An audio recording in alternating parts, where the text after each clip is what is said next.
சாத்தான்குளம் தந்தை மகன் கொலை வழக்கில் சிறை தண்டனை அனுபவித்து வரும் காவலர்களின் குடும்பத்தினருக்கு ஓய்வு பெற்ற காவல்துறை அலுவலர்கள் நல சங்கங்களின் கூட்டமைப்பு சார்பாக 9 லட்சம் உதவித்தொகை வழங்கப்பட்டது.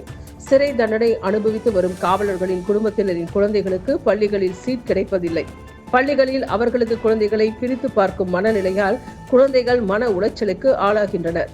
அரசு பாதிக்கப்பட்ட குடும்பத்தினருக்கு உதவி செய்ய வேண்டும். மாநில ஓய்வு பெற்ற காவல்துறை அலுவலர்கள் நல சங்கங்களின் கூட்டமைப்பு கோரிக்கை விடுத்துள்ளனர். சாத்தான்குளம் காவல் நிலையத்தில் பணியாற்றிய காவல் ஆய்வாளர் எஸ்ஐக்கள் உள்ளிட்ட 9 காவலர்கள் தங்களின் குற்றத்திற்கு இரட்டை தூக்கு தண்டனையை மதுரை மாவட்ட நீதிமன்றம் வழங்கியது. சிறை தண்டனை அனுபவித்து வரும் காவலர்களின் குடும்பத்தினர்கள் தற்போது எந்த விதமான ஆதரவுகள் இன்றியும் குழந்தைகளை பள்ளிக்கு கூட அனுப்பி படிக்க வைக்க முடியாத அளவுக்கு எவ்வித வாழ்வாதாரம் இன்றி மிகவும் சிரமமான நிலையில் உள்ளனர்.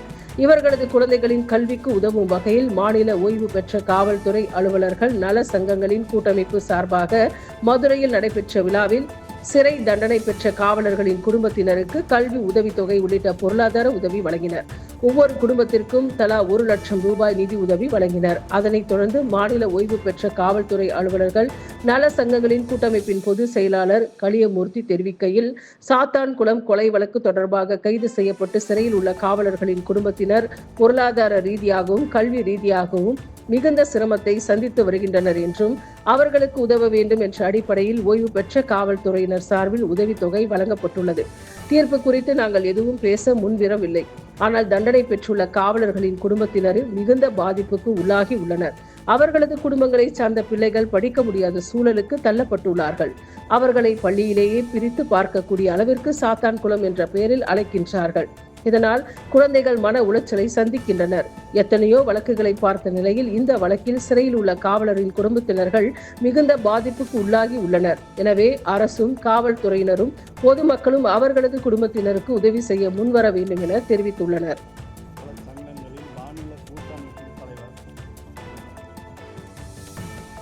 அலுவலகம் சென்னையில் ஆரம்பத்தில் இயங்குகிறது. எங்களது கூட்டமைப்பு 11 ஆண்டுகளாக இயங்கி வருகிறது. எங்கள் கூட்டமைப்பின் பொதுச் செயலாளர் திரு ஜி. களியமூர்த்தி டிஎஸ்பி சார் அவர்கள்,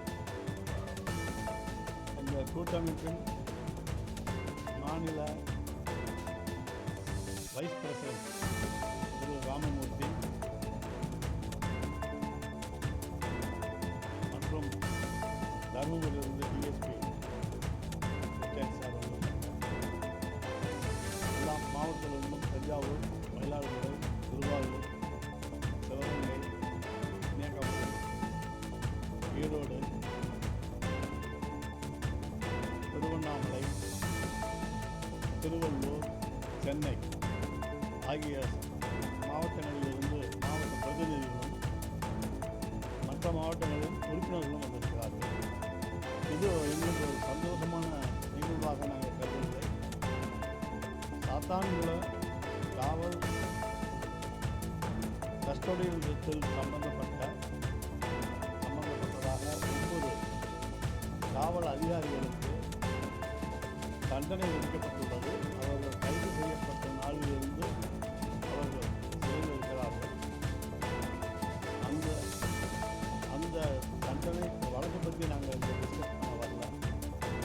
அது அறிவா நீதி அரசர்கள் அவர்களுக்கு உண்டான நாளில்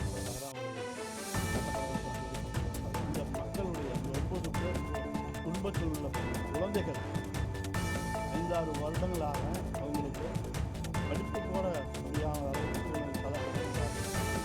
அந்த குழந்தைகளுடைய நலனுக்காக, அவருடைய கல்வி செலவுக்காக நாங்கள் ஒரு உதவி செய்யலாம் என்று எங்கள் மாவட்ட நிர்வாகிகளோடு கலந்து ஆலோசித்து நாங்கள் ஒரு 10,53,000 ரூபாய்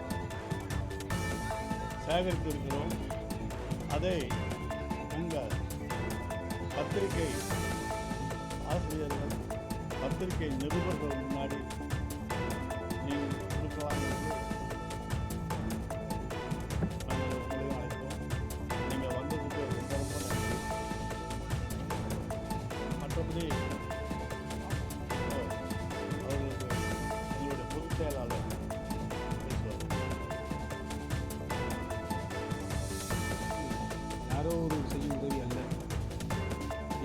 குடும்பத்தை சேர்ந்த எங்கள் காவல் குடும்பத்தை சேர்ந்த பிள்ளைகளுக்கு அதே காவல் குடும்பத்தை சேர்ந்த இன்னொரு அண்ணன் தம்பிகள் செய்கிற உதவிதான். அரசும் செய்யலாம், செய்யாமலும் போகலாம். அதுக்காக வேண்டி நாங்கள் எங்களுடைய உறவை விட்டுக் கொடுக்க முடியாது. அந்த விட்டுக் கொடுக்க முடியாத உறவுகளுக்கு நாங்கள் செய்ய வேண்டிய கடமை இருக்குது. இன்னமும் செய்வோம், எதிர்காலத்திலையும் செய்வோம். எந்த காலத்திலையும் விட்டுக் கொடுக்க மாட்டோம். இவங்க செஞ்சது சரியா தப்பா அப்படிங்கிறது அல்ல எங்கள் கேள்வி. அந்த குடும்பம் கஷ்டப்படக்கூடாது, அந்த குழந்தைகள் கஷ்டப்படக்கூடாது. இது ஒன்று தான் எங்கள் கூட்டமைப்புடைய ஒட்டுமொத்த உறுப்பினருடைய தலைவருடைய கருத்து. அந்த குடும்பத்திற்கு உதவி செய்வதில் நாங்கள் மகிழ்வடைகிறோம்.